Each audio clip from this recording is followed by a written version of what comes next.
Wonderla toilet cleaning ను సులభంగా మార్చే పవర్ఫుల్ ప్రొడక్ట్ ఎలిమ్ టాయిలెట్ క్లీనర్.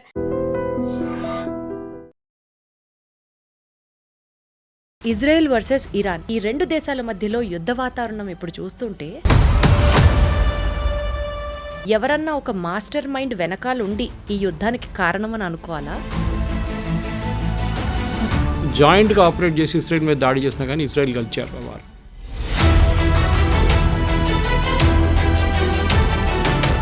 మ్యూనిక్ ఒలింపిక్స్లో 11 మంది ఇజ్రాయేలీ అథ్లీట్స్ చంపారు పిఎల్లో. దాని తర్వాత పెద్ద గొడవ జరిగింది. వీళ్ళందరినీ ఎవరో చంపారో వాళ్ళందరినీ పట్టుకొని పిఎల్లో వాళ్ళని ఒక్కరి తర్వాత ఒకరు చంపారు సార్ ఇజ్రాయెల్.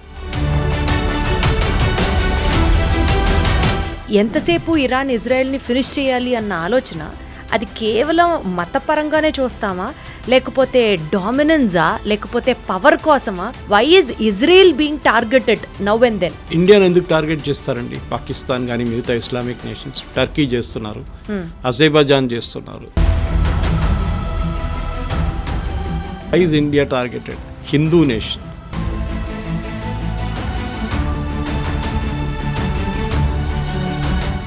ఇరాన్ దగ్గర వస్తే వీళ్ళకి భయం ఏంటంటే ఇజ్రాయెల్కి వాళ్ళు ఎప్పుడైనా వాడుకుంటారు, ఎక్కడైనా వాడుకుంటారు. హుతీస్కి ఇచ్చేస్తారు, హెజ్బుల్లాకి ఇచ్చేస్తారు, హమాస్కి ఇచ్చేస్తారు. వాళ్ళ ఎగ్జిస్టెన్స్ ఉంటుంది ఇజ్రాయెల్.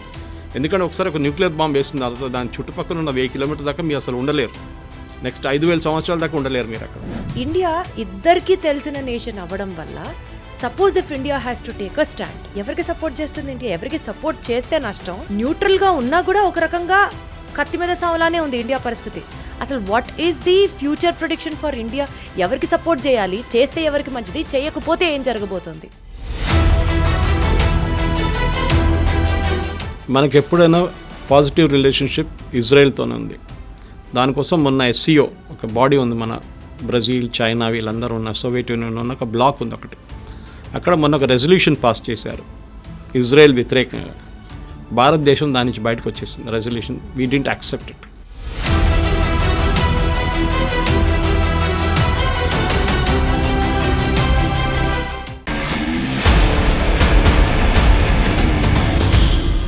ఇదొక రియల్ స్టోరీ కాదు, ఇదొక రియల్ ఫిక్షన్ కాదు, కానీ this is the real fire which is happening in between Israel and Iran. ఏ క్షణాన ఏ మిసైల్ ఎప్పుడు పేలుతుందో తెలీదు. ఇవాల్టి మిత్రులు రేపు ఎవరికి శత్రువులుగా మారుతున్నారో, ఇవాల్టి శత్రువులు రేపు ఎవరికి మిత్రులు అవుతారో కూడా అర్థం కాని సినారియో. ఇవన్నీ పక్కన పెడితే అసలు మతం పేరుతో యుద్ధం జరుగుతోందా, పవర్ పేరుతో యుద్ధం జరుగుతోందా, రివెంజ్ కోసం యుద్ధం జరుగుతోందా, దేని ఆధిపత్యం కోసం యుద్ధం చేస్తున్నారు అన్నది కూడా అర్థం కాని నేపథ్యంలో World War IIIకి తెరలేస్తే పరిస్థితి ఏంటి అని వస్తున్న క్వశ్చన్స్కి భారతదేశం ఇజ్రాయెల్ని సపోర్ట్ చేస్తుందా, లేకపోతే ఇరాన్ని సపోర్ట్ చేస్తుందా? ఎవరికి సపోర్ట్ చెయ్యకపోయినా రిస్క్ ఎక్కువగానే ఉందా? వీటన్నిటికి సంబంధించిన సమగ్రమైన సమాచారం తెలుసుకునే ప్రయత్నం చేద్దాం. నాతో మాట్లాడడానికి senior journalist, a man of huge wisdom, Suresh Kochattil garu ఉన్నారు. సార్ నమస్తే. నమస్తే. సార్, ఇజ్రాయెల్ వర్సెస్ ఇరాన్, ఈ రెండు దేశాల మధ్యలో యుద్ధ వాతావరణం ఇప్పుడు చూస్తుంటే ఎవరన్నా ఒక మాస్టర్ మైండ్ వెనకాలుండి ఈ యుద్ధానికి కారణమని అనుకోవాలా, లేకపోతే సైలెంట్గా ఎవరన్నా పాములు కదుపుతున్నారా అని అనాలా? ఏం చెప్తారు? దీనికి ఒక ఫ్లాష్ బ్యాక్ ఉందమ్మా. ఫ్లాష్ బ్యాక్ వెళ్ళాల్సి వస్తుంది. ఇజ్రాయెల్ ఎప్పటి నుంచి ఒక దేశంగా ఫామ్ అయిందో 1948లో అందరికీ స్వాతంత్రం వస్తుంది. ఇజ్రాయెల్ స్టేట్గా ఫామ్ చేసుకున్నారు వాళ్ళు ఇప్పుడున్న మేజర్ పోర్షన్ ఆఫ్ వాళ్ళ ల్యాండ్ ఇజ్రాయెల్ దగ్గర ఉన్న టెల్ అవీవ్ కానీ మిగతా ప్లేసెస్ కానీ హైఫా కానీ ఇదంతా వాళ్ళు డబ్బులు పెట్టి కొనుక్కున్నారు. ఆ టైంలో 48, 46, 47లో మొత్తం డెజర్ట్ ఉండేది కంప్లీట్గా, అక్కడ ఏం లేదు. సో అక్కడున్న అరబ్స్ ఏం చేశారంటే, ఇక్కడ ఏం చేసుకుంటాం మనం, ఈ పంటలు ఏం చేసుకోలేము, ఇక్కడ అసలు నీళ్ళు లేవు, ఎందుకు పనికిరాని ప్లేస్ అని చెప్పేసి ఇజ్రాయలీస్కి, జూస్కి ఇది అమ్ముకుంటే వెళ్ళిపోయారు ల్యాండ్. అది వీళ్ళు కొనుక్కొని మొత్తం పోర్షన్ వాళ్ళ దగ్గర వచ్చినప్పుడు వాళ్ళు స్టేట్ ఆఫ్ ఇజ్రాయెల్ ఫామ్ చేసుకున్నారన్నమాట. స్టేట్ ఆఫ్ ఇజ్రాయెల్ ఫామ్ చేసిన తర్వాత మన అందరికి తెలుసు, జూస్కి ముస్లిం నేషన్స్కి ఎప్పుడు పడదు. ఇప్పుడున్న ఇజ్రాయెల్ చుట్టుపక్కల ఉన్న జార్డన్, సిరియా, లెబనన్, ఈజిప్ట్, ఇంకా ఇటువైపు పాలెస్టైన్, వీళ్ళెవరికి ఇజ్రాయెల్తో పడదు. అందరికన్నా ముందు మనకు తెలుసు 6 Day వార్ ఒక వార్ జరిగింది ఇజ్రాయెల్ మీద. ఈ అందరు కలిసి దాడి చేసిన 6 Day వార్లో వీళ్ళందరూ ఒకటే జాయింట్గా ఆపరేట్ చేసి ఇజ్రాయెల్ మీద దాడి చేసినా కానీ ఇజ్రాయెల్ గెలిచారు వారు. దాంట్లో చాలా మట్టుకు ఈజిప్ట్ దగ్గర ఉన్న కొంచెం ల్యాండ్, జార్డన్ దగ్గర ఉన్న కొంచెం ల్యాండ్ మొత్తం గుంజుకున్నారు ఇజ్రాయెల్. తర్వాత మనం చూసాం Yasser Arafat PLO, Palestine Liberation Organization చీఫ్గా ఉండి టెర్రరిస్ట్ గ్రూప్ నుంచి వాళ్ళకి నార్మల్ గ్రూప్కి వచ్చారు. దాని తర్వాత ఇత్సాక్ రబీన్తో అగ్రిమెంట్ సైన్ చేసి పీస్ అగ్రిమెంట్ సైన్ చేసినప్పుడు ఒక శాంతి వాతావరణం వచ్చింది ఆ ఏరియాలో. కానీ దాని ఇజ్రాయెల్ తర్వాత వర్సెస్ ఆ మిగిలిన 6 నేషన్స్కి శాంతి వాతావరణం వచ్చిందని చెప్తున్నారు. అంటే వాళ్ళందరూ వెనకకి వెళ్ళిపోయారు. పిఎల్ఓ మెయిన్గా ప్యాలెస్టైన్ లిబరేషన్ ఆర్గనైజేషన్ ఇజ్రాయెల్ని అంగీకరించారు. Israel has a right to exist అని. ఎందుకంటే అరబ్స్కి ఒక ప్రాబ్లం ఏంటంటే ఇజ్రాయెల్ అని రాష్ట్రం ఉండకూడదు. ఈ బేసిక్ ఇప్పుడున్న కూడా అదే ప్రాబ్లం. మీరు చూడండి, ఇరాన్ ఏమంటున్నారు, Israel has no right to exist. అంటే ఇజ్రాయెల్ ఒక దేశంగా ఉండకూడదు, వాళ్ళని మొత్తం వైపౌట్ చేయాలి, జ్యూస్ అనే కమ్యూనిటీ ఉండకూడదు. ఇది వాళ్ళు ఇప్పుడు కాదు, ఇది మన కింగ్ సోలమన్ టైం నుంచి వస్తున్నాం మనం. ఇన్ఫ్యాక్ట్ లోకంలో ఒకటే దేశం ఉంది, ఎప్పుడైనా జ్యూస్కి పారిపోయి వచ్చినప్పుడు వాళ్ళని రండి మా దగ్గర ఉండండి అని చెప్పడానికి లోకంలో ఒకటే దేశం ఉండే ఆ టైంలో. You talking of from the king Solomon time నుంచి, అది భారతదేశం. నాకు ఇప్పుడు కూడా గుర్తుంది, మా ఇంటి నుంచి కేరళలో ఉన్న మా విలేజ్ నుంచి 16 కిలోమీటర్ దూరం క్రాంగనూర్ అని చెప్పి పెద్ద ఒక పోర్ట్ ఉండే ఒక టైంలో. దాని తర్వాత ఒక సునామీ వచ్చినప్పుడు మొత్తం కొట్టుకుపోయింది. అది 17th century 16th centuryలో. అప్పుడు దాన్ని కొడుంగలూరు అంటారు ఆ ప్లేస్ని. వెరీ సీ కోస్ట్ దగ్గర ఉంటుంది. జ్యూస్ వచ్చి ఫస్ట్ ల్యాండ్ చేసిన ప్లేస్ అది ఇండియాలో. ఇంకోటి ముంబై వైపు కూడా ల్యాండ్ అయ్యారు, అప్పుడు బాంబే.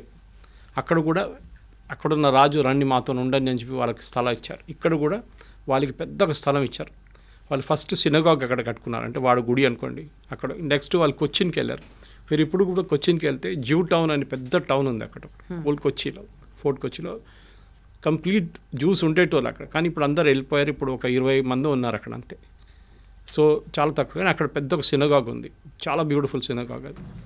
సో జ్యూస్ అనే ఒక కమ్యూనిటీని మనం ఎట్లా అంటే వాళ్ళని ఉండనీయట్లేదు. ఈ అరబ్ నేషన్స్కి జ్యూస్ అంటే అస్సలు పడదు. అది ఇప్పుడు కూడా చూడండి, ఎవరైనా కానివ్వండి. ఇప్పుడు వీళ్ళ కాన్సెప్ట్ ఏంటంటే from the river to the sea is Palestine అని. రివర్ అంటే జార్డన్ రివర్ ఒకవైపు, సీ ఒకవైపు. ఇక్కడ ఇజ్రాయెల్ ఉన్నారు, ఇటువైపు జార్డన్, ఇటువైపు ఏమో ఇప్పుడున్న గాజా స్ట్రిప్. అంటే ఇజ్రాయెల్ ఉండకూడదు నడిమిట్ల, జార్డన్ నుంచి గాజా దాకా, అక్కడి నుంచి సీ దాకా మొత్తం వాళ్ళ దేశమే ఉండాలని చెప్తున్నారు. ఎవరు? ప్యాలెస్టీనియన్స్ వాళ్ళు. ఇది అంగీకరిస్తున్నారు అరబ్ నేషన్స్ అందరూ. ఇన్ఫ్యాక్ట్ ఈ పీస్ డీల్ సైన్ చేసిన తర్వాత కూడా మనకందరూ తెలుసు, దానికన్నా ముందు మ్యూనిక్ ఒలింపిక్స్లో 11 మంది ఇజ్రాయేలీ అథ్లీట్స్ చంపారు పిఎల్ఓ. దాని తర్వాత పెద్ద గొడవ జరిగింది. వీళ్ళందరినీ ఎవరో చంపారో వాళ్ళందరినీ పట్టుకొని పిఎల్ఓ వాళ్ళని ఒక్కరి తర్వాత ఒకరు చంపారు ఇజ్రాయెల్. అప్పుడు ఇజ్రాయెల్ తెలిసింది ఏంటంటే మాకు సర్వైవ్ చేయాలంటే మాకు ఛాన్స్ లేదు, మాకు ఆప్షన్ లేదు, we have to fight to survive. ఎవరు వారిని సింపథైజ్ చేయరు. సింపథైజ్ చేసే చాలా తక్కువ నేషన్స్ ఉన్నారు. ఇన్ఫ్యాక్ట్ ఇందిరాగాంధీ టైంలో పిఎల్ఓకి సపోర్ట్ చేశారు, మన ఇజ్రాయెల్ సపోర్ట్ చేయలేదు. ఒక టెర్రరిస్ట్ ఆర్గనైజేషన్ సపోర్ట్ చేశాం. ఇప్పుడు కూడా మన హమాస్ని ఒక టెర్రరిస్ట్ ఆర్గనైజేషన్గా డిక్లేర్ చేయలేదు, ఈవెన్ మోదీ గవర్నమెంట్ వచ్చిన తర్వాత కూడా. కానీ దానికన్నా ముందు ఇంకా దారుణ పరిస్థితి ఉండే. పిఎల్ఓ లాంటి టెర్రరిస్ట్ ఆర్గనైజేషన్ని భారతదేశం సపోర్ట్ చేస్తుండే. ఓకే, సరే ఆ హిస్టరీ అయిపోయింది. యాసిర్ అరాఫాత్ని ఇజ్రాయెల్ వాళ్ళు చంపేశారు, అది అందరికి తెలుసు. ఫుడ్ పాయిజనింగ్ చేసి ఆయన అవుట్ చేసేసారు కంప్లీట్గా. దాని తర్వాత వాళ్ళు next in command take over చేసుకున్నారు, కానీ వాళ్ళని అందరినీ హమాస్ తెరిమి కొట్టి బయటకు చేసేసారు. Okay, Hamas is a terrorist organization. Hamas main sponsor Iran. ఇప్పుడు మనం హిస్టరీకి వస్తున్నాం, ప్రజెంట్ డే హిస్టరీ, పాత హిస్టరీ నుంచి ప్రజెంట్ డే హిస్టరీకి వస్తున్నాం. అటువైపు లెబనన్ ఆ కంట్రీలో క్రిస్టియన్ కంట్రీ ఉండేది. ఒక 10-20 సంవత్సరాల ముందు క్రిస్టియన్ కంట్రీ, అది ఇప్పుడు టోటల్ ఇస్లామిక్ అయిపోయింది. అక్కడ ఉన్న క్రిస్టియన్స్ 16% ఎంత ఉన్నారు, వాళ్ళు కూడా అక్కడి నుంచి పారిపోతున్నారు. ఎవరు లేరు ఇప్పుడు అక్కడ, ఎక్కువ ఉన్నారు 6-10% ఉన్నారు అంతే. అక్కడ హెజ్బుల్లా అని చెప్పి ఇంకొక టెర్రరిస్ట్ ఫోర్స్ని ఇరాన్ సపోర్ట్ చేస్తున్నారు. అంటే ఏం చేస్తారు, వీళ్ళకి డబ్బులు ఇస్తారు, వీళ్ళకి ఆయుధాలు ఇస్తారు, వీళ్ళకి కావాల్సిన టెక్నాలజీ ఇస్తారు, వీళ్ళకి కావాల్సిన మారల్ సపోర్ట్ ఇస్తారు, అన్నీ చెప్పిస్తారు ఇరాన్. సో మనకి హమాస్ అయిపోయింది, ఇటువైపు హెజ్బుల్లా అయిపోయింది. హమాస్ అని టెర్రరిస్ట్ ఆర్గనైజేషన్ అక్కడ ప్యాలెస్టీన్ అథారిటీ అని ఉండే, అంటే నడిపించడానికి, అంటే మన వెస్ట్ బ్యాంక్ కానివ్వండి గాజాని అడ్మినిస్టర్ చేయాల్సింది. అక్కడున్న గవర్నమెంట్ పేరు ప్యాలెస్టీనియన్ అథారిటీ, అది పిఎల్ఓ నుంచి వచ్చింది, యాసిర్ అరాఫాత్ టైం నుంచి వచ్చింది అనమాట. కానీ హమాస్ వాళ్ళని ఉండనియట్లేదు అక్కడ. అసలు మీరు అసలు మీరేం చేయకూడదు ఇక్కడ, మీరు పక్కన జరిగిపోండి అని చెప్పి గాజా నుంచి తరిమి కొట్టేశారు బయటికి. వాళ్ళు ఉన్నది ఇప్పుడు వెస్ట్ బ్యాంక్లో ఉన్నారంతే, ఇటువైపు. సో గాజాలో ఉన్న టెర్రరిస్ట్ గ్రూప్. మూడోది హూతీస్. యమన్లో మీకు తెలుసు, యమన్లో పెద్ద ఒక సివిల్ వార్ జరిగిన తర్వాత హాఫ్ యమన్ టెర్రరిస్ట్ గ్రూప్ దగ్గర ఉంది, ఇంకొక హాఫ్ గవర్నమెంట్ దగ్గర ఉంది, వాళ్ళ గవర్నమెంట్. ఈ terrorist group financed again Iran, మొత్తం డబ్బులు ఇచ్చి ఆయుధాలు ఇచ్చి. హూతీస్ అంటారు వాళ్ళు. సో 3 హెచ్లు: హూతీ, హెజ్బుల్లా, హమాస్. వీళ్ళు ముగ్గురు కలిసి ఇజ్రాయెల్ మీద ఎప్పుడు దాడి చేస్తూనే ఉంటారు. సూసైడ్ బాంబ్ అటాక్ ఉండొచ్చు. మనం మర్చిపోకూడదు, చాలామంది అరబ్స్ ఇజ్రాయెల్లో ఉంటారు, పనిచేస్తారు ఇజ్రాయెల్లో. కానీ అప్పుడు కూడా ఇజ్రాయెల్ వాళ్ళని ఉండనిస్తున్నారు, ప్రాబ్లం లేదు. కానీ అప్పుడప్పుడు ఏం చేస్తారంటే ఈ గాజా వైపు నుంచి వచ్చిన వాళ్ళు ఎవరైనా, లేకుంటే ఈ గ్రూప్ నుంచి ఎవరైనా సూసైడ్ బాంబ్ చేస్తారు. బస్ స్టాండ్ దగ్గరనో లేకుంటే సోల్జర్స్ వెళ్తున్న అక్కడ చెక్ పోస్ట్ కాడ వెళ్ళి సూసైడ్ బాంబింగ్ చేస్తారు. అది ఇజ్రాయెల్ తర్వాత స్ట్రాటజీ యూజ్ చేసి దాన్ని అడ్డుకున్నారు. ఇదంతా మొదలైంది ఎక్కడంటే October 7th. మనకు అందరికీ తెలుసు, 2 సంవత్సరాల ముందు October 7th ఇజ్రాయెల్ మీద గాజా నుంచి పెద్ద ఒక దాడి జరిగింది. మేజర్ ఇంటెలిజెన్స్ ఫెయిలియర్ అది, దాంట్లో డౌట్ లేదు. 1000 మంది కనుక చనిపోయారు, 1200 మందిని కిడ్నాప్ చేసి తీసుకెళ్లారు, మన అందరికీ తెలుసు అది. దాంట్లో ఇప్పుడు కూడా 48 మంది వాళ్ళ దగ్గర ఉన్నారు, పాలస్టీనియన్ టెర్రరిస్ట్ దగ్గర ఉన్నారు, హమాస్ దగ్గర. హమాస్ ఏం చేశారంటే అక్కడున్న హెల్త్ మినిస్ట్రీ వాళ్ళ దగ్గర ఉంది, అక్కడున్న హాస్పిటల్ కానివ్వండి, స్కూల్ కానివ్వండి, దాని కింద ఇరాన్ నుంచి వచ్చిన డబ్బులు పెట్టి ఒక 10 సంవత్సరాల నుంచి టనల్స్ కట్టుకున్నారు, అండర్గ్రౌండ్ టనల్స్. ఈ అండర్గ్రౌండ్ టనల్స్లో దాచుకుంటారు, ఎందుకంటే వీళ్ళు పైన ఎక్కడ ఉంటే ఇజ్రాయెల్ వచ్చి బాంబు చేసేస్తారు. సో టనల్స్లో ఉంటారని వాళ్ళ స్ట్రాటజీ అది. కానీ ఇజ్రాయెల్ ఇంటెలిజెన్స్ చెప్పినట్లు మొస్సాడ్ వాళ్ళ చాలా ఎఫెక్టివ్. వాళ్ళకి పిన్ పాయింట్ అక్యురసీతో చెప్తారు ఈ బిల్డింగ్లో ఉన్నారు అని క్లియర్గా చెప్పినప్పుడు కొడతారు. అది ఇస్మాయిల్ హనియా ఇరాన్లో కొట్టినట్లు కానివ్వండి, నస్రుల్లాని మన లెబనాన్లో కొట్టినా కానీ, వీళ్ళందరినీ ఎక్కడున్నా కానీ ఇక్కడున్న హమాస్ వాళ్ళ టెర్రరిస్ట్ గ్రూప్ లీడర్స్ కూడా టార్గెట్ స్పెసిఫిక్గా కొడతారన్నమాట. సో ఏం చేస్తారంటే ఇప్పుడు హమాస్ని కంప్లీట్గా ఫినిష్ చేసేసారు, కానీ ఇప్పుడు కూడా గాజాలో నడుస్తుంది. డైలీ 2-3 ఇజ్రాయలీ సోల్జర్స్ చనిపోతున్నారు, కానీ ఆల్మోస్ట్ వైప్అవుట్ చేసేసారు గాజా నుంచి.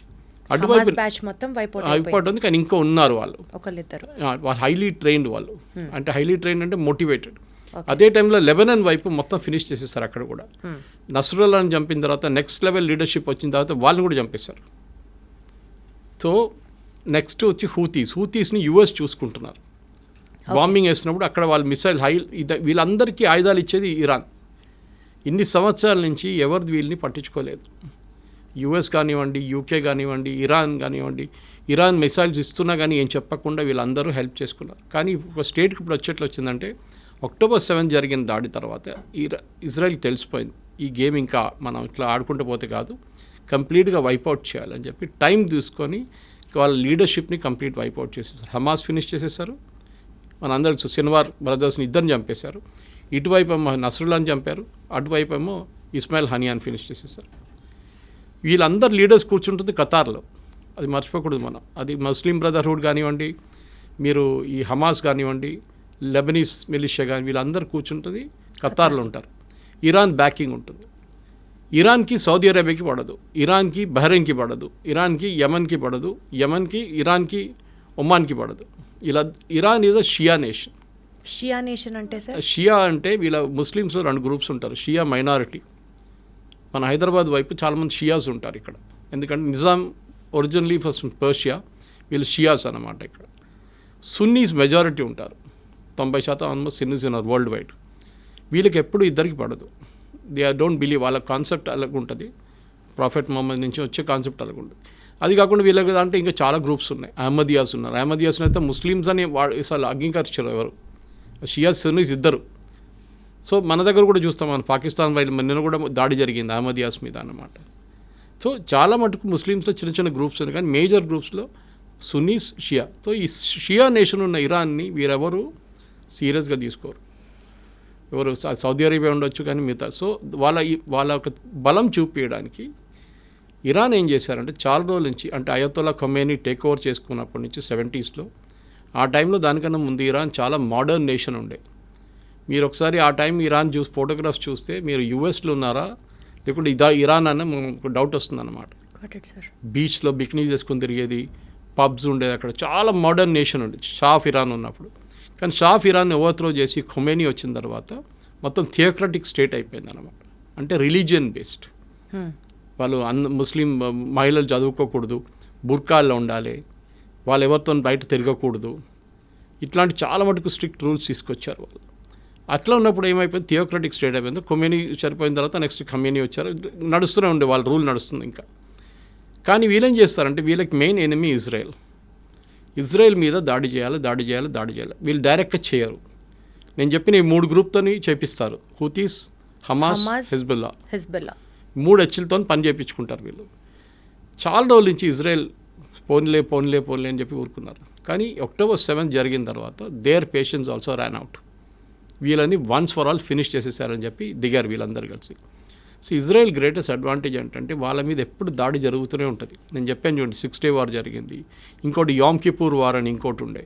వాళ్ళ హోలియెస్ట్ హాలిడే రోజు దాడి చేశారు వాళ్ళ మీద. ఇప్పుడు మన దగ్గర దివాళీ రోజో లేకుంటే దసరా రోజు మనందరం కొంచెం రిలాక్స్ అవుతాం, కానీ మన ఆర్మీ రిలాక్స్ కారు. కానీ వాళ్ళ టైంలో వాళ్ళ ఆర్మీ కూడా కొంచెం రిలాక్స్ అయిపోతారు ఆ టైంలో. చాలా ఫెస్టివల్స్ అంటే వాళ్ళు చాలా సీరియస్గా తీసుకుంటారు.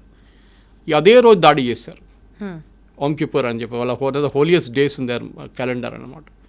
ఆ వార్ కూడా ఇజ్రాయెల్ గెలిచారు.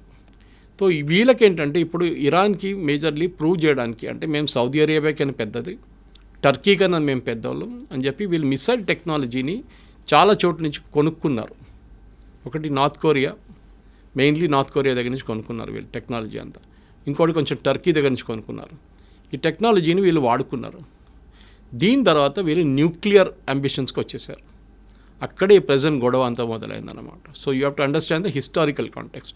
దానికోసం మీకు ఫ్లాష్ బ్యాక్ అని చెప్పాను. 100% సార్, నాకు అంతా అర్థమైంది. థ్యాంక్ యూ సో మచ్, ఎంత క్లియర్గా ఎక్స్ప్లెయిన్ చేసినందుకు. ఫస్ట్ ఆడియన్స్కి కూడా హిస్టరీ తెలిస్తే ఇంకా ఎక్కువ ఫాలో అవుతారు. సార్, ఇప్పుడు కమింగ్ టు ది పాయింట్, అసలు ఇజ్రాయెల్కి ఇరాన్కి మధ్యలో ఎంతసేపు ఇరాన్ ఇజ్రాయెల్ని ఫినిష్ చేయాలి అన్న ఆలోచన, అది కేవలం మతపరంగానే చూస్తామా, లేకపోతే డామినెన్సా, లేకపోతే పవర్ కోసమా, లేదా ఆయిల్ డామినెన్స్ కోసం, ప్రపంచవ్యాప్తంగా ఆయిల్ మా దగ్గర నుంచే ఉండాలి అన్న ఆ స్టేట్మెంట్ కోసమా? అసలు ఎందుకు, why is Israel being targeted now and then? ఇండియాను ఎందుకు టార్గెట్ చేస్తారండి? పాకిస్తాన్ కానీ మిగతా ఇస్లామిక్ నేషన్స్, టర్కీ చేస్తున్నారు, అజర్బైజాన్ చేస్తున్నారు. Why is India targeted? Hindu nation. Okay, Hindu nation కానీ మన దగ్గర ఉన్న ముస్లిమ్స్ ఆఫ్టర్ ఇండోనేషియా తర్వాత మన దగ్గర అందరికన్నా పెద్ద సెకండ్ లార్జెస్ట్ ముస్లిమ్స్ ఉన్న దేశం భారతదేశం. మీరు అడిగిన మతం పరంగా కాదు ఇది బేసికలీ వీళ్ళ లాజిక్. నేను స్టార్టింగ్ మీకు ఎక్స్ప్లెయిన్ చేశాను. Israel has no right to exist. రేపు చెప్తారనుకోండి పాకిస్తాన్, భారతదేశంగా ఉండనే అసలు వాళ్ళకి అర్హత లేదు, వాళ్ళని ఫినిష్ చేసేయాలంటే మీరు ఎట్లా రియాక్ట్ అవుతారు? మా దేశం, మా ప్రాబ్లం మీకెందుకు అని చెప్పి ఇజ్రాయెల్ ఏం చేశారంటే, సరే వీ హ్యావ్ టు ఎగ్జిస్ట్. మా మీద ఆల్రెడీ 2-3 పెద్ద యుద్ధాలు జరిగినాయి మా మీద, మేము అన్నీ గెలుచుకున్నాం. ఇంకోటి అక్కడ ఒక చుక్క నీళ్ళు పడదు, వర్షం పడదు. అప్పుడు కానీ వాళ్ళ అగ్రికల్చర్లో నంబర్ 1 ప్రొడక్షన్, టెక్నాలజీలో దే ఆర్ నంబర్ 1, మిలిటరీ టెక్నాలజీలో దే ఆర్ సూపర్. వాళ్ళ ఐరన్ డోమ్ చూసాం చాలా మటుకు. మనం ఇజ్రాయెల్ గురించి చెప్తున్నాను. ఇరాన్ కాదు, ఇరాన్ అక్కడి నుంచి కొనుక్కున్నారు దొంగతనంతో. అది పాకిస్తాన్ చేసినట్లనే. పాకిస్తాన్ న్యూక్లియర్ టెక్నాలజీ జర్మనీ నుంచి దొంగతనం తీసుకొచ్చిన మనిషి ఏక్యూ ఖాన్. ఆయన సెటప్ చేశారు వాళ్ళ న్యూక్లియర్ అంబిషన్స్. ఇన్ఫ్యాక్ట్ ఆ టైంలో 1980s 90sలో ఇజ్రాయెల్ ఆఫర్ చేశారు ఇండియాకి, మేము పాకిస్తాన్ దగ్గర ఉన్న న్యూక్లియర్ టెక్నాలజీని మొత్తం ధ్వంసం చేస్తాం, ఇప్పుడు ఇలాగా ఇరాన్ మీద చేస్తున్నాడు, దాడి చేస్తామంటే అప్పుడున్న కాంగ్రెస్ గవర్నమెంట్ ఒప్పుకోలేదు. ఆలోచించండి, అప్పుడు చేస్తుంటే మనకి థ్రెట్టే ఉండదు పాకిస్తాన్ దగ్గర. సరే, దాని పక్కన పెడదాము. ఇప్పుడు ఇరాన్ కేసులో ఏమైందంటే, ఇరాన్కి న్యూక్లియర్ టెక్నాలజీ వాళ్ళ చేతికి దొరికింది, వాళ్ళకి యురేనియం దొరికింది, ఇంపోర్ట్ చేసుకోవచ్చు మీరు ఫర్ పీస్ఫుల్ పర్పసెస్. కానీ పీస్ఫుల్ అని ఇరాన్ ఎప్పుడు ఉండరు, మన అందరికి తెలుసు. వాళ్ళకి అంబిషన్ ఏంటంటే, ఒకటి మాకు వరల్డ్లో మేమే నంబర్ 1 లీడర్. అంటే ఒకవైపు టర్కీ ఏమంటున్నారంటే మేమే ఒరిజినల్ ఖలీఫా, అక్కడి నుంచి మా లైనేజ్ డైరెక్ట్ ప్రాఫెట్ మొహమ్మద్ నుంచి మాకే, మేము ఖలీఫేట్ మేమే. ఒటువైపు సౌదీ అరేబియా ఏమంటున్నారు, హోలియెస్ట్ సైట్స్ మా దగ్గర ఉంది, మెక్కాన్ మదీనా మా దగ్గర ఉంది, we're the original Muslim Islamic nation. ఇంకోవైపు పాకిస్తాన్, మన అసీం ముని స్టేట్మెంట్ చూసుంటారు, we're the second after Saudi Arabia, మేమే సెకండ్ లార్జెస్ట్ ఇస్లామిక్ నేషన్ అంటున్నారు. ఇప్పుడు ఇరాన్ అంటున్నారు మేమేం చేయాలి, మేము కూడా మా పవర్ చూపించాలని చెప్పి వీళ్ళు న్యూక్లియర్ ప్రాసెసింగ్ స్టార్ట్ చేశారు. ఆల్రెడీ వాళ్ళ దగ్గర బ్యాలిస్టిక్ టెక్నాలజీ ఉంది. బ్యాలిస్టిక్ అంటే మీకు ఒక 100 కిలోమీటర్ నుంచి 500-600 కిలోమీటర్ కొట్టచ్చు మీరు. ఇప్పుడు 1000 కిలోమీటర్ కూడా ఉంది, మిసైల్స్ కొట్టచ్చు. కానీ మిసైల్స్ని మీరు ఒకటి అమ్యునిషన్ పెట్టి పంపించవచ్చు, ఇంకోటి న్యూక్లియర్ వెపన్ పెట్టి పంపించవచ్చు. న్యూక్లియర్ వెపన్ ఎవరు వాడరు. ఉంటుంది, దమ్కి ఇవ్వడానికి ఉంటుంది అంతే, నా దగ్గర ఉంది చూడు అని చెప్పడానికి. పాకిస్తాన్ చేసినట్లు మనం బ్లఫ్, మోదీ గారు అన్న వీ కాల్ దేర్ బ్లఫ్ అన్నారు. ఇరాన్ ఏం చేశారంటే న్యూక్లియర్ ప్రాసెసింగ్ మొదలుపెట్టి వాళ్ళ పవర్ ప్లాంట్ ఉంది, వాళ్ళకి ఒక న్యూక్లియర్ పవర్ ప్లాంట్ అక్కడ వాడుకుంటారు. ఇప్పుడు మన హైదరాబాద్లో చర్లపల్లిలో న్యూక్లియర్ ఫ్యూయల్ కాంప్లెక్స్ ఉంది. మనం బయట నుంచి తెప్పించుకున్న యురేనియం అంతా, అది కాకుండా మన దగ్గర ఉన్న కొంచెం యురేనియం వాడుకొని దాన్ని ప్రాసెస్ చేసి రాడ్స్లో తయారు చేసి మన కల్పాకం కానివ్వండి, మిగతా మన కైగా లాంటి అటామిక్ పవర్ ప్రాజెక్ట్స్కి పంపిస్తాం. ఓకే, అక్కడ వాళ్ళు దాన్ని న్యూక్లియర్ పవర్గా వాడుకుంటారు, న్యూక్లియర్ పవర్ జనరేట్ చేయడానికి వాడుకుంటారు. దానికి ఒక ప్యూరిటీ లెవెల్ ఉంటుంది. ఓకే, అంటే మీరు వెపన్ గ్రేడ్కి వెళ్ళాలంటే న్యూక్లియర్ సివిలియన్ యూస్కి మీకు 20-40% ప్యూరిటీ ఉంటే చాలు. 40 కూడా చాలా ఎక్కువ. కానీ మీరు 60% దాకా ప్యూరిటీ, మీరు అంటే ఈ సెంట్రిఫ్యూజ్ అంటారు దాన్ని. మీరు కాలేజ్లో మనం ఫిజిక్స్ కెమిస్ట్రీ ఎక్స్పెరిమెంట్ చేస్తున్నప్పుడు ట్యూబ్స్ పెట్టి ట్యూబ్స్లో కొన్ని లిక్విడ్ సెంట్రిఫ్యూజ్ చేస్తారు, దాన్ని ఫాస్ట్గా తిప్పుతాం. దాని నెక్స్ట్ టెక్నాలజీ చాలా advance technology, same centrifuge technology nuclear యురేనియంలో యూజ్ చేస్తారు ప్యూరిటీ తీసుకురావడానికి. వీళ్ళు కూడా ఏం చేశారంటే ఇరాన్ ఈ కొంచెం రిలాక్స్గా ఉన్న టైంలో యూఎస్ కానీ వీళ్ళని కానీ బయట నుంచి ఏదో ఇంకో పేరు చెప్పి ఆ సెంట్రిఫ్యూజ్ తెప్పించుకున్నారు. సో వీళ్ళు ప్యూరిటీ ఎక్కువ చేస్తాడం మొదలు పెడితే యూఎస్ వాళ్ళు ప్రెషర్ పెట్టిన తర్వాత మేము బాంబ్ చేస్తాం మీ మీద అని చెప్పిన తర్వాత వాళ్ళు ఏం చేశారు, international atomic energy agency IAEA, వీళ్ళు వరల్డ్ వైడ్ ఒక వాచ్ డాగ్ అంటాం మనం. అంటే ఎక్కడెక్కడ న్యూక్లియర్ టెక్నాలజీ ఉందో వీళ్ళు అక్కడ ఇన్స్పెక్షన్ చేస్తారు. It's UN body, independent UN body అన్నమాట. సో IAEA ఏం చేస్తారంటే వాళ్ళు వచ్చి ఇరాన్ మీద మేము మొత్తం నిఘా పెట్టబోతున్నాం. సో వాళ్ళు ఏం చేస్తారంటే ఇన్స్పెక్షన్స్ ఉంటుంది వాళ్ళకి, సర్ప్రైజ్ ఇన్స్పెక్షన్స్. మీరు ఎందుకు వాడుతున్నారు, మీరు ఎక్కడి దాకా వచ్చారు, లేదు చూడండి మేము సివిలియన్కే వాడుకుంటున్నాం, ఆ రికార్డు చూసుకోండి అని చెప్పి అంతా చూపిస్తారు. అది కాకుండా వాళ్ళు CCTV కెమెరా పెడతారు, చాలా హై రెజల్యూషన్, కంటిన్యూస్ మానిటరింగ్ ఉంటుంది ఇరాన్ మీద అన్నమాట. మన మీద కూడా ఉంటుంది, ఒక్కొక్కసారి మనం కూడా డిస్క్లోజ్ చేయాల్సి వస్తుంది. సో అది కాకుండా ఇరాన్ ఏం చేశారంటే ఈ ప్యూరిటీ ఎక్కువ పెంచడం మొదలుపెట్టారు. 50 దాకా వచ్చారు, 50 నుంచి 55కి వచ్చారు. మొన్న 55కి వచ్చినప్పుడు సడన్గా ఇజ్రాయెల్ ప్యానిక్ అయ్యారు. ఎందుకంటే ఒకసారి 60% క్రాస్ చేస్తే వీళ్ళు న్యూక్లియర్ వెపన్స్ తయారు చేయొచ్చు. యురేనియం ప్యూరిటీ 60% కన్నా ఎక్కువ అయితే you can make nuclear weapons. అప్పుడు దాకా మీ సివిలియన్ యూస్కి వాడుకుంటారు. ఆ టైంలో అమెరికా నెగోసియేషన్స్ మొదలుపెట్టారు. మీకు గుర్తుంటుంది, ప్రెసిడెంట్ ట్రంప్ ఇరాన్తో మాట్లాడడం, ఫస్ట్ రౌండ్, సెకండ్ రౌండ్ బహ్రెయిన్లో జరిగింది, ఒమాన్లో జరిగింది టాక్. కానీ ఇక్కడికి వెళ్ళట్లేదు. ఎందుకు ఇరాన్ ఫైనల్ ఏమేంటంటే మాకు బాంబు కావాలి. కానీ వాళ్ళు ఏమంటారు, మేము చేయట్లేదు, చూడండి మేము మంచి అబ్బాయిలు, మేము ఏం చేయట్లేదు. కానీ IAEA ఏం చెప్పారంటే వీళ్ళు చీట్ చేస్తున్నారు, వీళ్ళు కెమెరాలు ఆఫ్ చేసేస్తున్నారు, కెమెరా మీద బట్టలు వేసేస్తున్నారు, ఏదేదో పని చేస్తున్నారు, సెంట్రిఫ్యూజ్ తెప్పించుకుంటున్నారు బయట నుంచి, ప్యూరిటీ ఎక్కువ చేస్తున్నారు. లాస్ట్కి వచ్చినప్పుడు ఒక 2 వారాల ముందు ఫైనలీ ఇజ్రాయెల్ డిసైడ్ చేసుకున్నారు, ఒక నెల ఆగితే 2 నెలలు ఆగితే వాళ్ళు వెపన్స్ గ్రేడ్ యురేనియం తయారు చేసుకుంటారు. దాని తర్వాత వాళ్ళని ఆపలేము, పాకిస్తాన్ లాగా అయిపోతారు. మా దగ్గర ఇప్పుడు పాకిస్తాన్ దగ్గర 80 వెపన్స్ ఉన్నాయి, న్యూక్లియర్ గ్రేడ్ వెపన్స్ రెడీగా ఉన్నాయి వాళ్ళ దగ్గర. మన దగ్గర 150 ఉంది, చైనా దగ్గర 500 ఉంది, US అయితే బియాండ్ థౌజండ్స్లో ఉన్నాయి వాళ్ళ దగ్గర. సో ఇప్పుడు ఏమైందంటే లోకంలో 5-6 నేషన్స్ ఉన్నారు వెపన్స్ ఉన్న నేషన్స్. ఇరాన్ దగ్గర వస్తే వీళ్ళకి భయం ఏంటంటే ఇజ్రాయెల్కి వాళ్ళు ఎప్పుడైనా వాడుకుంటారు, ఎక్కడైనా వాడుకుంటారు. హుతీస్కి ఇచ్చేస్తారు, హెజ్బుల్లాకి ఇచ్చేస్తారు, హమాస్కి ఇచ్చేస్తారు, వాళ్ళ ఎగ్జిస్టెన్స్ ఉంటుంది ఇజ్రాయెల్. ఎందుకంటే ఒకసారి ఒక న్యూక్లియర్ బాంబ్ వేసిన తర్వాత దాని చుట్టుపక్కల ఉన్న 1000 కిలోమీటర్ దాకా మీరు అసలు ఉండలేరు. నెక్స్ట్ 5000 సంవత్సరాల దాకా ఉండలేరు మీరు అక్కడ. అది కంప్లీట్ అంత రేడియేషన్ ఉంటుందన్నమాట. మనం చూసాం హిరోషిమా నాగసాకిలో ఏం జరిగింది అనేది. సో న్యూక్లియర్ డెటనేషన్ అంటే చాలా సీరియస్ ఇష్యూ. దానికోసం మనం ఇప్పుడు డెటనేషన్ చేస్తున్నప్పుడు, మనం టెస్ట్ చేస్తున్నప్పుడు ఏదో ఒక డెజర్ట్లో వెళ్ళి చేసుకుంటాం మనం టెస్ట్. పోఖ్రాన్లో ఎందుకు టెస్ట్ చేస్తామంటే పోఖ్రాన్ డెజర్ట్ నడిమిట్లో ఉంది, మన థార్ డెజర్ట్ నడిమిట్లో రాజస్థాన్లో. అది కూడా లోపలికి తవ్వి 20 కిలోమీటర్ లోపలికి వెళ్ళి, లేకుంటే 15 కిలోమీటర్ లోపలికి వెళ్ళి అక్కడ మనం వెపన్ పెట్టి టెస్ట్ చేస్తాం దాన్ని. సో రేడియేషన్ పైకి రాకుండా, చిన్న ఎర్త్క్వేక్ లాగా ఉంటుంది, భూకంపంగా వస్తుంది ఆ టైంలో, 3-4 రిక్టర్ స్కేల్ మీద వస్తుంది అనమాట. సో ఈ దాంట్లో ఇజ్రాయెల్ ఏం డిసైడ్ చేశారంటే 2 వారాల ముందు వీళ్ళని ఇట్లా ఇవ్వకూడదు, వీళ్ళు తయారు చేసుకుంటే వీళ్ళది ఫస్ట్ వీళ్ళ న్యూక్లియర్ అసెట్స్ మీద కొట్టాలి. సో వీళ్ళు 3-4 సైట్స్ ఉన్నాయి వీళ్ళ దగ్గర. సో ఈ న్యూక్లియర్ అసెట్స్ మీరు సివిలియన్ యూస్ ఒకటే, మీరు కల్పాకం లాంటి రియాక్టర్ కానివ్వండి, కైగా లాంటి రియాక్టర్ అంతా మనకు కనిపిస్తుంది బయట న్యూక్లియర్ ప్లాంట్ అంటే. కానీ న్యూక్లియర్ వెపన్స్ ఎప్పుడు స్టోర్ చేసేది మౌంటైన్స్ లోపల స్టోర్ చేస్తారు. మన పాకిస్తాన్ చూసాం, కిరాణా హిల్స్లో కొట్టాం మనం, వాళ్ళ మీద కొట్టలేదని మనం అంటున్నాం, కానీ జరిగింది. We didn't hit the weapons directly, కానీ దాన్ని కైరానా హిల్స్ ఫేస్ అంటే మౌంటైన్ లోపల ఎంటర్ అయ్యే గేట్ ఉంది చూడండి, అక్కడ కొట్టాం. ఇప్పుడు దాని లోపల ఎంటర్ చేయలేకపోతున్నారు పాకిస్తాన్. అక్కడ ఏం జరిగిందో వాళ్ళకి తెలియదు. ఇజ్రాయెల్ కూడా అదే స్ట్రాటజీ యూజ్ చేశారు. ఇన్ఫ్యాక్ట్ చాలా మటుకు డిఫెన్స్ ఎక్స్పర్ట్స్ ఏమంటున్నారంటే భారతదేశం చేసిన అదే స్ట్రాటజీ పాకిస్తాన్ వ్యతిరేకంగా ఇజ్రాయెల్ చేశారు. ఒకటి ఫస్ట్ వాళ్ళు ఏం చేశారంటే వాళ్ళ ఎయిర్ డిఫెన్స్ కొట్టుపడేశారు మొత్తం. మనం కూడా అదే చేస్తాం. Exactly sir. Chinese air defence system ఉండే మొత్తం ధ్వంసం చేసిన తర్వాత మనకు ఫ్రీ రైడ్ అయిపోయింది. మనకి వాళ్ళ ఎయిర్క్రాఫ్ట్ టేక్ ఆఫ్ చేయలేకపోయినారు, మన రన్వేని కొట్టాం. సో దేవర్ స్టక్. మన వాళ్ళకి ఫ్రీ టైం దొరికింది, మిసైల్స్ కూడా ఎట్లా కావాలంటే అట్లా కొట్టారు మన వాళ్ళు. కానీ ఇప్పుడు ఏం జరిగింది, ఇజ్రాయెల్ కూడా అదే చేశారు ఇరాన్ మీద. కానీ ఇరాన్ దగ్గర ఒక అడ్వాంటేజ్ అంటే పాకిస్తాన్ దగ్గర కాకుండా వాళ్ళ దగ్గర మిసైల్స్ చాలా ఉన్నాయి. ఓవర్ ద ఇయర్స్ ఈ హమాస్ హూతీస్కే వాళ్ళు ఆల్మోస్ట్ 40,000, వీళ్ళు హెజ్బుల్లాకి ఆల్మోస్ట్ 30 నుంచి 40,000 మిసైల్స్ ఇచ్చారు వాళ్ళు. దాంట్లో చిన్న మిసైల్స్ ఉంటాయి, పెద్దది ఉంటాయి, బ్యాలిస్టిక్ ఉంటాయి, అన్నీ ఉంటుంది. అది కాకుండా ఇరాన్ దగ్గర కూడా 1,200 మిసైల్స్ ఉన్నాయి వేరియస్ కెపాసిటీస్లో. ఒకటి కొన్ని 100 కిలోమీటర్ డిస్టెన్స్ ఉంటే ఒకటి 500 కిలోమీటర్ డిస్టెన్స్ కొడుతుంది అనమాట. కొన్ని అట్మాస్ఫియర్కి వెళ్ళి మళ్ళీ రీఎంటర్ అవుతుంది. దాన్ని ట్రాక్ చేయడం చాలా డిఫికల్ట్. మన దగ్గర బ్రహ్మోస్ ఉంది చూడండి అట్లాంటిది. సో వాళ్ళు ఇంకో పేర్లు ఉన్నాయి దానికన్నా. మనం బ్రహ్మోస్ అని వాడుకుంటాం. మన దగ్గర అగ్ని ఉంది. మిగతా మన దగ్గర చాలా మటుకు రేంజ్ మిసైల్స్ ఉన్నాయి అనమాట. నాగ్ ఉంది అందరూ, యాంటీ ట్యాంక్ మిసైల్స్. ఇరాన్ ఏం చేస్తారంటే ఇప్పుడు ఈ జరిగిన దాడిలో ఫస్ట్ వాళ్ళ మీద దాడి జరిగినప్పుడు ఇజ్రాయెల్ ఏం చేశారంటే వాళ్ళ మేజర్ కమాండర్స్, ఆర్మీ చీఫ్ కానివ్వండి, వాళ్ళ ఎయిర్ ఫోర్స్ చీఫ్ కానివ్వండి, వాళ్ళ మేజర్ ఆర్మీ కమాండర్స్ని 10 మందిని చంపేశారు.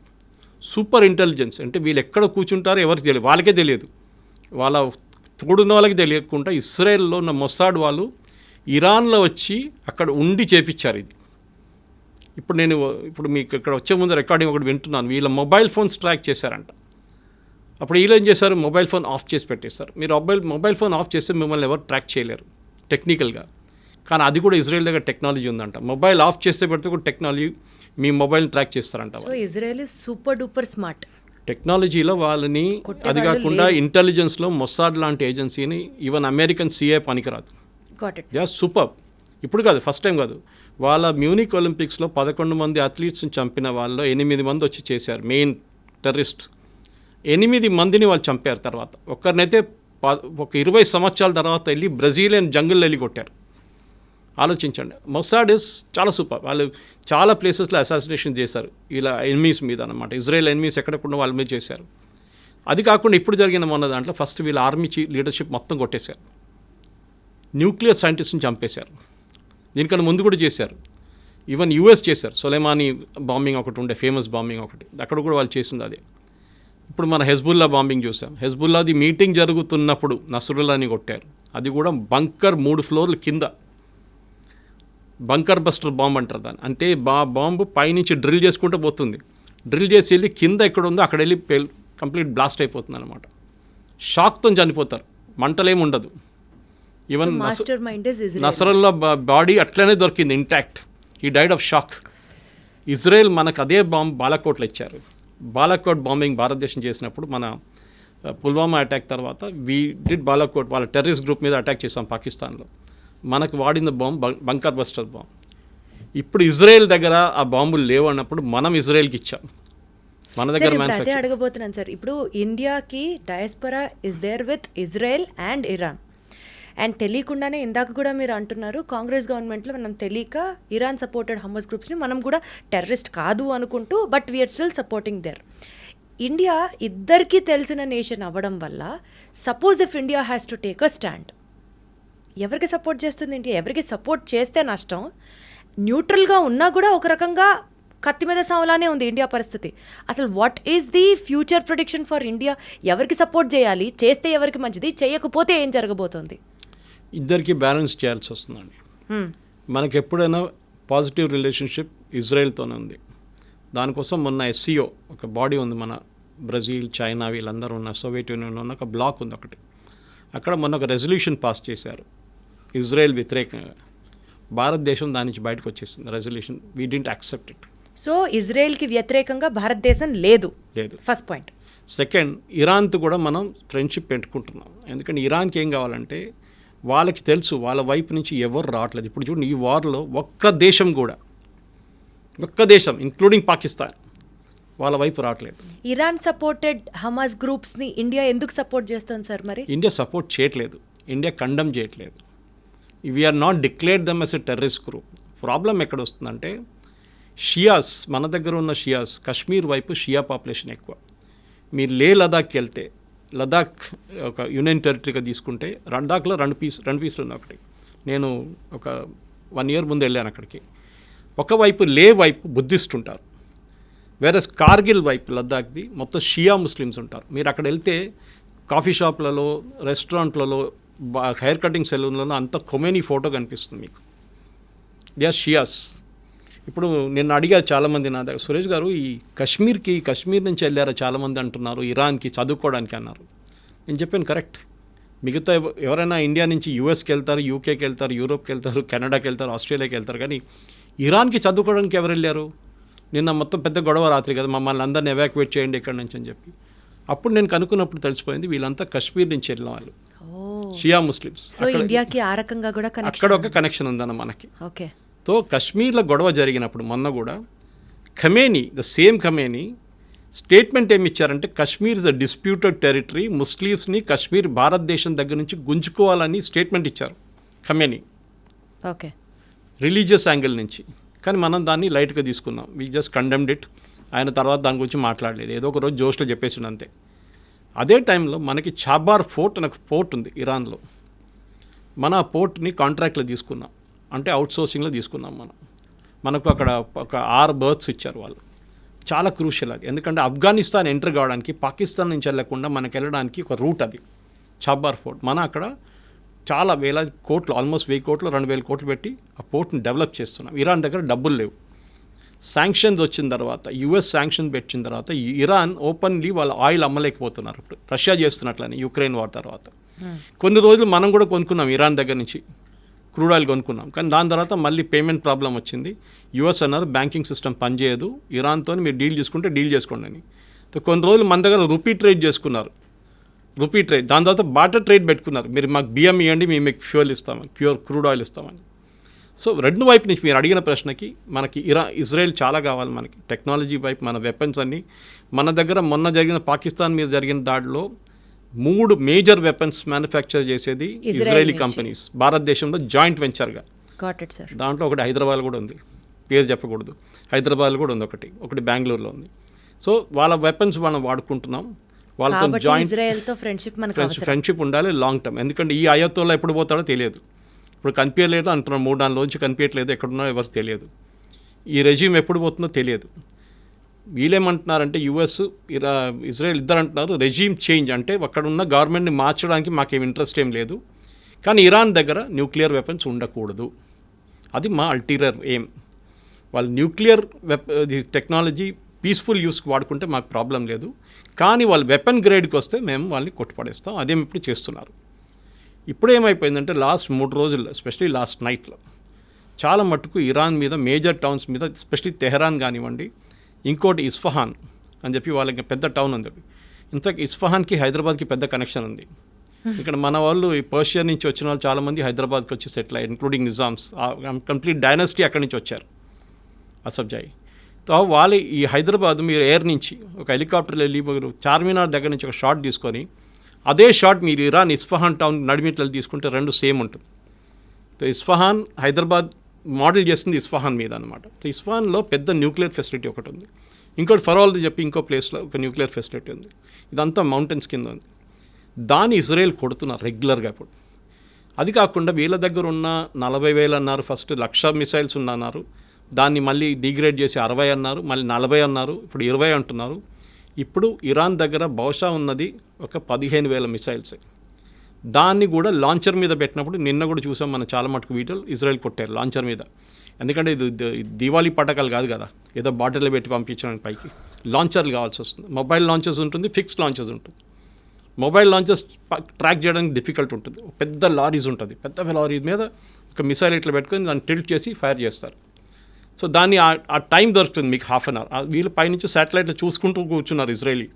ఇమ్మీడియట్గా వాళ్ళ ఎయిర్క్రాఫ్ట్ చెప్తారు దీన్ని వెళ్ళి కొట్టరంటారా అని చెప్పి. నిన్న అదే జరిగిందన్నమాట చాలా చోట్ల. సో వాళ్ళని డిగ్రేడ్ చేస్తున్నారు ఇరాన్ని. ఒక టైం వస్తుంది, ఇంకో వారం తర్వాత 10 రోజుల తర్వాత ఇరాన్ దగ్గర మిసైల్స్ ఉండవు. అప్పుడు ఏం చేస్తారు? అదే టైం ఇజ్రాయెల్ కంప్లీట్గా దానికోసం నిన్న కూడా చూడండి, it had absolute run on Tehran. Even president Trump చెప్పారు వెకేట్ టెహరాన్ ఇమీడియట్లీ. తెహరాన్ ఖాళీ చేయండి. వాళ్ళ మీడియా మనలాంటి దూరదర్శన్ లాంటి అవుట్ఫుట్ ఒకటి ఉంది వాళ్ళకి అక్కడ, దాని మీద దాడి చేశారు. లైవ్గా చూపించారు నేను రాత్రి, చూడండి. ఒక లేడీ న్యూస్ చదువుతున్నప్పుడు లైవ్గా 9 PM బులెటిన్ కొట్టారు వాళ్ళు ఆ టైంలో కరెక్ట్గా. సో ఇజ్రాయెల్ ఏంటంటే టోటల్ డామినెన్స్. ఇప్పుడు ట్రంప్ కూడా సపోర్ట్ చేయాల్సి వస్తుంది ట్రంప్కి. వాళ్ళకు కూడా ఇంకా they have no other choice యూఎస్కి ఇప్పుడు. సో ఎలా అయితే ఇరాన్ వెపన్స్కి ఇంకా మా దగ్గర అయిపోతున్నాయి అని చెప్పే స్టేట్కి వస్తుందో, న్యూట్రల్గా బిహేవ్ చేసే పొజిషన్ నుంచి ఇండియాకి కూడా కష్టమయ్యే సిచ్యువేషన్ వచ్చింది అనుకుందాం sir. Because India wants Israel and India also has to support Iran. ఏదో ఒక పాయింట్లో మేము న్యూట్రల్గా ఉండలేము అని అనుకున్న టైంలో భారతదేశానికి స్పెసిఫిక్గా హిడెన్ సైబర్ అటాక్స్ దగ్గర నుంచి, ఆయిల్ ప్రైసెస్ విపరీతంగా పెరిగిపోవడం దగ్గర నుంచి ఎకానమీ కొలాప్స్ అవ్వడానికి కూడా ఆస్కారం ఉందా? లేదు. ఎందుకంటే ఆయిల్ ట్రేడ్లో ఇరాన్కి అంత పెద్ద షేర్ లేదు ఇప్పుడు, ఎందుకంటే వాళ్ళ మీద బ్యాన్ ఉంది కంప్లీట్గా. కానీ స్ట్రెయిట్ ఆఫ్ హోర్మూజ్ అంటాం మనం, ఒకవైపు సౌదీ అరేబియా, ఇంకోవైపు యమన్, ఒమాన్, వీళ్ళందరూ నడిమించి ఇరాన్ పక్క నుంచి ఒక స్ట్రెయిట్ ఆఫ్ హోర్మూజ్ అని చెప్పి చిన్న ఒక వాటర్వే ఉంది. దాని నుంచి ఆల్మోస్ట్ 60% వరల్డ్ ఆయిల్ అక్కడి నుంచి ఫ్లో అవుతుంది. ఆయిల్ పెద్ద పెద్ద ట్యాంకర్లో. ఇరాన్ దాన్ని ఆపారనుకోండి మొత్తం కొలాప్స్ అయిపోతుంది ఆయిల్ మార్కెట్. కానీ ఒకవేళ ఆయిల్ మార్కెట్ ఒకటి గుర్తుపెట్టుకోవాలి మనం, ఇప్పుడు రేపటి కోసం ఇవాళ కొనాం మనం. నెక్స్ట్ 1 yearకు ఉన్న కాంట్రాక్ట్ మనం సైన్ చేసుకుంటాం ఆల్రెడీ. మనని కాదు, ఏ దేశమైనా. ఇప్పుడు సౌదీ అరేబియా కానివ్వండి, అరామ్కో కానివ్వండి, అట్లాంటి కంపెనీస్తో ఒక నెక్స్ట్ 1 year 2 yearsకి అగ్రిమెంట్ ఇప్పుడే సైన్ చేసుకుంటాం. పర్ బ్యారెల్ మాకు $60, $62, $70, లేకుంటే $55, డిఫరెంట్ వేరియేషన్స్ ఉంటుంది క్రూడ్కి. లైట్ క్రూడ్, స్వీట్ ఆయిల్ అంటారు, బ్రెంట్ క్రూడ్ అంటారు, చాలా వేరియేషన్స్ ఉంటుంది అన్నమాట. మనం అగ్రిమెంట్ సైన్ చేసుకుంటాం, తెప్పించుకుంటాం, దాన్ని రీఫైన్ చేసుకుంటాం. రీఫైన్ చేసి మనం ఇండియన్ ఆయిల్ కానీ, భారత్ పెట్రోలియం కానీ వీరందరూ తీసుకెళ్ళి వాళ్ళ బంక్లో ఫిలప్ చేసుకుంటారు. సో రేపటికి వచ్చే వారానికి ఎప్పుడు మనం క్రూడ్ కొనాం. మనకి ఇప్పుడు ప్రాబ్లం కూడా జరిగింది అనుకోండి, దాని ఇంపాక్ట్ ఒక 6 నెలల తర్వాతనే ఉంటుంది, ఇప్పుడు ఉండదు. అది కాకుండా భారతదేశం దగ్గర యూఎస్ చేసినట్లనే మనం కూడా మోదీ గవర్నమెంట్ వచ్చిన తర్వాత స్ట్రాటజిక్ రిజర్వ్స్ అని చెప్పి ఒక కాన్సెప్ట్ పెట్టాం. అంటే మంగళూరు వైపు, ఇంకోటి వైజాగ్ వైపు ఉందనుకుంటే, ఎక్కడని చెప్పట్లేదు, పెద్ద అండర్గ్రౌండ్ ట్యాంకర్స్ తయారు చేసుకున్నాం మనం. ట్యాంక్స్ పెద్దది, చాలా పెద్దది. అక్కడ ఏం చేసుకుంటాం అంటే ఒక రిజర్వ్, ఒక నెల కోసం ఉన్న క్రూడ్ ఆయిల్ అక్కడ రెడీగా పెట్టుకుంటాం మనం. దాంట్లో ఎంత పెద్ద గొడవ జరిగినా కానీ మనకు 2 నెలల రోజులు నడిపించడానికి మన దగ్గర క్రూడ్ ఆయిల్ ఉంటుంది. సో ఆ ప్రాబ్లం ఉండదు. So we will never have a problem of crude oil problem. అది కాకుండా మన దేశం ఎకానమిక్ క్రాష్ అస్సలు ప్రసక్తే లేదు. ఎందుకంటే Iran is not a major power. Okay, అది మనం గుర్తుపెట్టుకోవాలి. ఇరాన్ దగ్గర ఉన్నది ఒకటి ఆయిల్ ఒక్కటే వాళ్ళ దగ్గర, ఇంకోటి వాళ్ళ దగ్గర ఉన్న మిసైల్ స్ట్రెంగ్త్, అది ఇప్పుడు చాలా మటుకు డిగ్రేడ్ అయిపోయింది కంప్లీట్గా. సార్ ఇప్పుడు బేసికల్గా ఇరాన్ దృష్టిలో ఇజ్రాయెల్ అనే ఒక నేషన్ ఎగ్జిస్ట్ అవ్వకూడదు అని ఒక డామినెన్స్ కోసం స్టార్ట్ చేసిన ఫైట్లో యుఎస్, యూకే, చైనా, ఈ 3 నేషన్స్లో సార్ ఏది అడ్వాంటేజ్ తీసుకొని ఆ మంటలో నిప్పులో ఆజ్యం పోయడం అంటారు చూడండి, ఆ ఆజ్యం పోసే దేశం ఏది? అండ్ పీస్ పేరుతో సైలెంట్గా పవర్ని గ్రాప్ చేసే స్కెచ్ ఏ దేశం వేస్తుంది సార్? మీరు యూకే, యుఎస్, ఇజ్రాయెల్ ఒక్కటే కలిసి పనిచేస్తున్నారు. ఎందుకంటే ఇప్పుడు ఇరాన్ నుంచి ఫైర్ చేసిన మిసైల్స్ మొన్న కూడా దాంట్లో 30% మిసైల్స్ని కొట్టిపడేస్తుంది యూకే, యుఎస్ అని కాకుండా ఈవెన్ జార్డన్ ఫైటర్ ఎయిర్క్రాఫ్ట్. మిగతా ఐరన్ డోమ్కి వచ్చేదాకా, ఇజ్రాయెల్ దగ్గర వచ్చేదాకా 70% మిగిలింది. దాంట్లో కూడా వాళ్ళు ఆల్మోస్ట్ 90% కొట్టిపడేశారు, 10% మిస్ అయిపోతుంది. ఇప్పుడు మనం కూడా మన పాకిస్తాన్ జరిగినప్పుడు మీరు చూస్తుంటారు, ఆకాశంలో కొడుతున్న షాట్స్ ఉన్నాయి చూడండి, అదే జరుగుతుంది. మన దగ్గర ఉన్న ఐరన్ డోమ్ S-400, అది కాకుండా దాని తర్వాత నెక్స్ట్ మన దగ్గర ఆకాష్ తీర్ ఉంది, దాని తర్వాత యాంటీ ఎయిర్క్రాఫ్ట్ గన్స్ ఉంది. నడిమిట్లో ఒక 5-6 ఉన్నాయి మిసైల్ రేంజెస్. ఇజ్రాయెల్ దగ్గర డేవిడ్ స్లింగ్ అని ఒకటి ఉంది, that is beyond 200 to 300 kilometers వచ్చే మిసైల్స్ తీసుకుంటుంది. దగ్గరకు వచ్చిన 100 kilometers ఇది మన వాళ్ళ ఐరన్ డోమ్ చూసుకుంటుంది అనమాట. అది కాకుండా పేట్రియట్ అని చెప్పి ఇంకో ఎక్స్టెండెడ్ రేంజ్ 500 kilometers ఇంకోటి ఉంది వాళ్ళది, అది అమెరికన్ టెక్నాలజీ. అది ఇది 3 వాడుకోవడం. అది కాకుండా అమెరికా థాడ్ అని చెప్పి వాళ్ళకి ఒక సిస్టమ్ ఉంది, THAD, అది మన S-400 లాగా అనమాట. దాన్ని కూడా అమెరికా ఒక సెట్ తీసుకొచ్చి ఇజ్రాయెల్లో పెట్టారంట, చెప్పట్లేదు దాని గురించి, మాట్లాడలేదు. అంటే US is silently supporting Israel, has to and is doing it also. Trump చాలా క్లియర్గా చెప్పారు నిన్న కూడా, we're not fighting this war, but at the same time we're not backing out Israel, we're supporting Israel. ఎందుకంటే Israel అనే ఒక community, ఈ Jewish community, US అని కాదు, లోకంలో ఎక్కడైనా they are the most powerful community. Finance వాళ్ళ చేతిలో ఉంటుంది, మీడియా వాళ్ళ చేతిలో ఉంటుంది. యుఎస్లో కూడా అంతే. ఏ యుఎస్ పొలిటీషియన్ కూడా జ్యూస్ని ఇగ్నోర్ చేయరు. ఓకే, ఆ పరిస్థితి ఇప్పుడు మన భారతదేశంలో డయాస్పోరా ఉన్నారు చూడండి, మనం ప్రొఫెషనల్స్, మన డాక్టర్స్ కానీ ఇంజనీర్స్ కానీ ఉంటాం, వాళ్ళది కాదు, వాళ్ళు మీడియా కంట్రోల్ చేస్తారు. ట్రంప్ ఎక్కువ రిలీజ్ చేస్తే ట్రంప్ని దింపేస్తారు, బైడెన్ దింపినట్లు. ఆ పవర్ ఇజ్రాయెల్కి ఉంది, ఇజ్రాయెల్ అని కాదు, జ్యూస్కి ఉంది. వాళ్ళు ఏ దేశంకైనా వెళ్ళండి మీరు, జ్యూస్ ఉంటారు అక్కడ.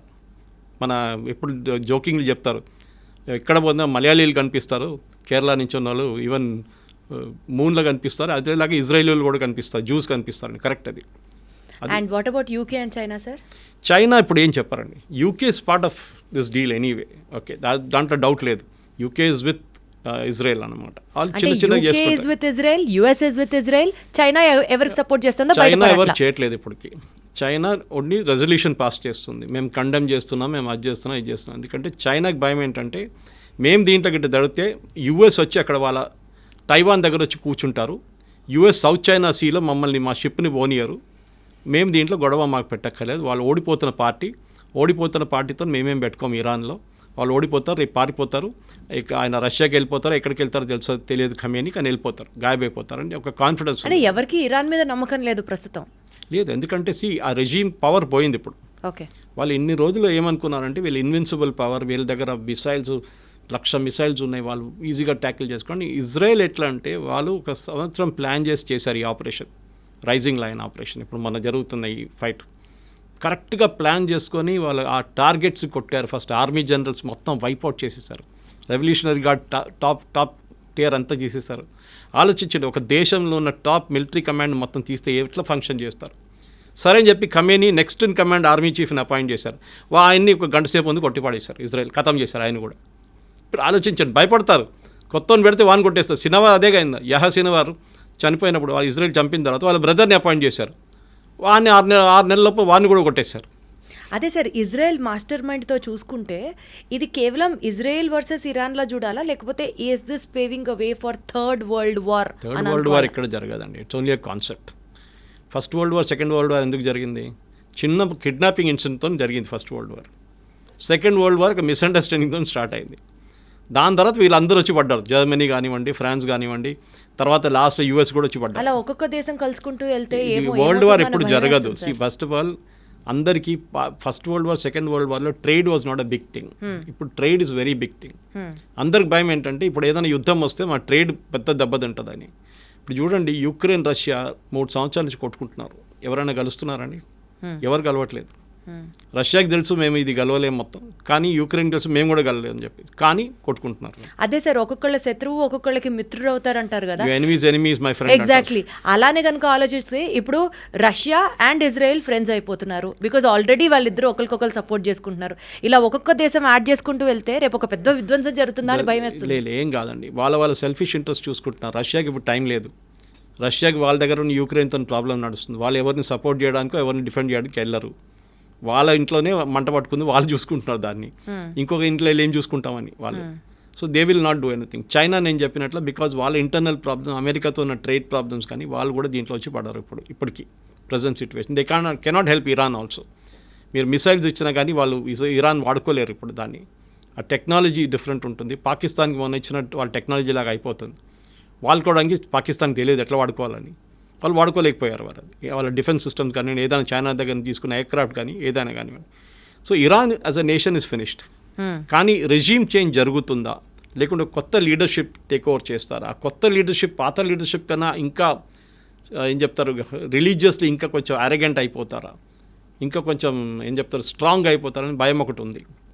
ఇప్పుడున్న లీడర్షిప్ కొంచెం మోడరేట్ అనిపిస్తారు మీకు అప్పుడు అని చెప్పేసి దాన్ని చూస్తూ ఉండాలి మనం. ఎందుకంటే షా ఆఫ్ ఇరాన్ కానీ వాళ్ళ కొడుకు, ఇప్పుడు షా ఆఫ్ ఇరాన్ లేరు కానీ వాళ్ళ కొడుకు వాళ్ళ ఫ్యామిలీ రిటర్న్ రావచ్చు అంటే అది రాలేరు.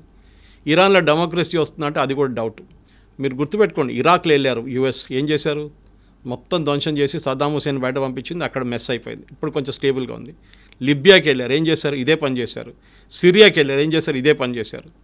ఆఫ్ఘనిస్తాన్కి వెళ్ళారు, అక్కడ కూడా మొత్తం ధ్వంసం చేశారు యుఎస్. సో యుఎస్ ఎక్కడ వెళ్ళినా కానీ అక్కడ ధ్వంసం చేసి వాళ్ళ ఎప్పుడైనా గుర్తుపెట్టుకోండి, US never fought a war on its soil. వాళ్ళ సాయిల్ మీద ఇవాళ దాకా ఒక ఫైట్ జరగలేదు. 2 సార్లు జరిగింది. ఒకటి పర్ల్ హార్బర్, జాపనీస్ పైలట్స్ వచ్చి వాళ్ళ మీద అటాక్ చేశారు, కామికాజే అటాక్ చేశారు. సెకండ్ 9/11 జరిగినప్పుడు. రెండిని యుద్ధం అని చెప్పలేము, కానీ సెకండ్ వరల్డ్ వార్ ఎండింగ్ వచ్చింది దాని తర్వాతనే. ఫస్ట్ పర్ల్ హార్బర్ జరిగిన తర్వాత న్యూక్లియర్ బాంబ్ తీసుకెళ్ళి వేశారు, మా మీద దాడి చేశారు కదా, మేము చేసి చూపిస్తామని చేసుకెళ్ళి. దానికోసం అమెరికా ఇప్పుడు కూడా ఇరాన్ అదే వార్న్ చేస్తున్నారు. మా బేసెస్ ఉంది ఖతార్లో, వీళ్ళ చాలా పెద్ద బేస్ ఉంది యూఎస్ది, సౌదీ అరేబియాలో పెద్ద బేస్ ఉంది. మీరు you name it and the basis there. యూఎస్కి 15 బేసెస్ ఉన్నాయి వెస్ట్ ఏషియాలో, పెద్ద వాళ్ళ 20 ఎయిర్క్రాఫ్ట్లు, మొత్తం అమెరికన్ సిటీ లాగా ఉంది వాళ్ళ దగ్గర. దాని మీద దాడి చేస్తే మేము మిమ్మల్ని ఫినిష్ చేసేస్తాము, మీరా హూతీలా ఎవరైనా కానివ్వండి అని.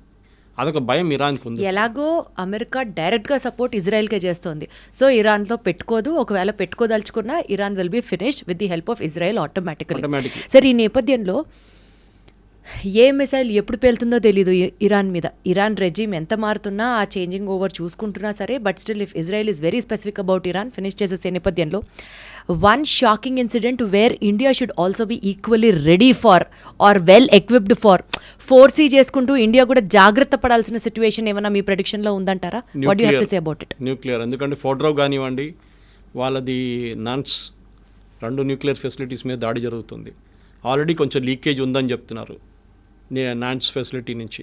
అది చాలా డేంజరస్, ఎందుకంటే న్యూక్లియర్ లీక్ ఒకసారి మొదలైతే దానికి ఎండ్ ఉండదు. 500 కిలోమీటర్ ఎక్స్టెండ్ చేసుకోవచ్చు, 1000 కిలోమీటర్ దాకా వెళ్ళచ్చు.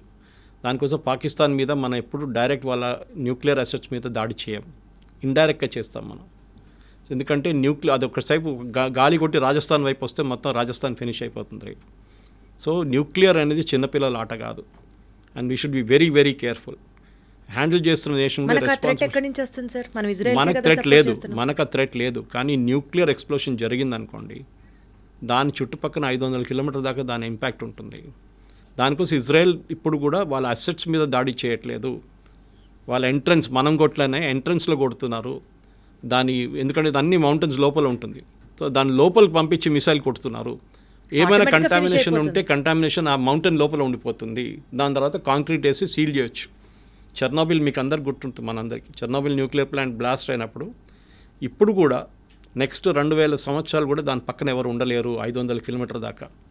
దాని న్యూక్లియర్ ఇంపాక్ట్ ఇప్పుడు కూడా జనరేషన్స్కి ఫీల్ అవుతుంది. క్యాన్సర్ లాంటి పెద్ద పెద్ద రోగాలు, పిల్లలు అసలు పుట్టినప్పుడు కాళ్ళు ఉండవు, చేతులు ఉండవు, ఇట్లాంటి చాలా ప్రాబ్లమ్స్ ఉంటుంది. సో న్యూక్లియర్ అనేది చిన్నపిల్ల బ్యాలిస్టిక్ మిసైల్ లాగా కాదు. న్యూక్లియర్ టెక్నాలజీ అనేది డిఫరెంట్ బాల్ ఇంపాక్ట్ ఉంటుంది. దానికోసం ఎవరైనా కానివ్వండి, దానికోసం ఇజ్రాయెల్ కూడా తెలుసు ఎక్కడి దాకా కొట్టాలో వాళ్ళు కొడుతున్నారు. దాని తర్వాత అమెరికా చూసుకుంటారు మిగతా అని చెప్పేసి. సో అమెరికా ఏం చేస్తారంటే, ఇప్పుడు బహుశా ఏం జరగబోతుందంటే, ఆల్రెడీ ట్రంప్ G7 నుంచి రిటర్న్ వచ్చేసారు, జల్దీ 1 డే ముందే వచ్చేసారు. ఏం చేయబోతున్నారంటే, they will hold the nuclear assets, transfer చేసుకుంటారు. ఇప్పుడు పాకిస్తాన్ దగ్గర కూడా అదే చేశారు. పాకిస్తాన్ న్యూక్లియర్ అసెట్స్ మీద అమెరికా పట్టుంది, ఎందుకంటే అది తాలిబాన్ దగ్గర దొరికింది అనుకోండి, ఫినిష్డ్. తాలిబాన్ రేపు తీసుకొచ్చి యూఎస్ మీద వేస్తారు. వాళ్ళకి అది భయం ఉంది ఒకటి, ఎవరు టెర్రరిస్ట్ చేతిలో పడకూడదు. అది మెయిన్ స్ట్రాటజీ. అది ఇజ్రాయెల్ ఉండేవండి, యూఎస్ ఉండేవండి, యూకే ఉండేవండి, మనం కూడా అంతే. న్యూక్లియర్ కమాండ్ అనేది ఒక డెమోక్రటిక్ గవర్నమెంట్లో డిఫరెంట్ ఉంటుంది. ప్రైమ్ మినిస్టర్ దగ్గర న్యూక్లియర్ బటన్ ఉంటుంది లాంచ్ చేయాలంటే, కానీ ప్రైమ్ మినిస్టర్ మోదీ సపరేట్ ఆ బటన్ ప్రెస్ చేయలేరు. ఒక చైన్ ఆఫ్ కమాండ్ ఉంటుంది. చాలామంది అప్రూవ్ చేసి లాస్ట్లో బాంబింగ్ కోసం అప్రూవల్ వస్తుంది అనమాట. అండ్ మనకు already no first use policy ఉంది. సో మనం ఇప్పుడు వాడం, కానీ మన దగ్గర 180 దాకా రెడీమేడ్ మిసైల్స్ ఉన్నాయి. దాన్ని అసెంబుల్ చేయడం, పంపించడం. న్యూక్లియర్ మిసైల్స్ ఎప్పుడు అసెంబుల్ చేసి పెట్టరు, కానీ ఫిట్ చేయాల్సి వస్తుంది అనమాట. వార్ హెడ్, అది మిసైల్ ఉంటుంది, దాని మోటార్ ఉంటుంది, దాని మిగతా పార్ట్స్ ఉంటుంది, లాస్ట్ వార్ హెడ్ ఉంటుంది. దానిలో నార్మల్ బాంబ్ పెట్టచ్చు, న్యూక్లియర్ బాంబ్ పెట్టచ్చు, కానీ న్యూక్లియర్ బాంబ్ ఎవరు వాడరు. I keep repeating this. So ఒక థ్రెట్గా వాడుకుంటారు, కానీ ఎప్పుడు న్యూక్లియర్ వాడరు ఎవరు, ఏ రెస్పాన్సిబుల్ నేషన్ అయినా కానీ. సో ఈ విషయంలో భారతదేశం జాగ్రత్తగా ఉండాలి, పాయింట్ నెంబర్ 1. అండ్ దీనికంటే మోస్ట్ ఇంపార్టెంట్లీ పీస్ ఎస్టాబ్లిష్ అవ్వడం ఇంకా బెటర్ సార్. అట్లీస్ట్ మనకి చాబార్ ఫోర్ట్ ఎక్కడ పోకూడదండి. వీ నీడ్ చాబార్ ఫోర్ట్, చాలా ఇంపార్టెంట్. ఎందుకంటే మనకి సోవియట్ యూనియన్ ఆ రీజన్లో ఆఫ్ఘనిస్తాన్ కన్నా కొంచెం పైన మనకి ఇప్పుడున్న రిలేషన్షిప్ అజర్బైజాన్తో వీళ్ళు కొట్లాడబెట్టుకున్నాం. మన అర్మేనియాని సపోర్ట్ చేస్తున్నాం మనం. Armenia is technically Christian country, Azerbaijan is totally Islamic. దానికోసం పాకిస్తాన్ సపోర్ట్ చేస్తున్నారు. టర్కీ, అజర్బైజాన్, పాకిస్తాన్ వీళ్ళు ముగ్గురు ఒక ట్రయోకా అయిపోయారు పార్ట్నర్షిప్లో.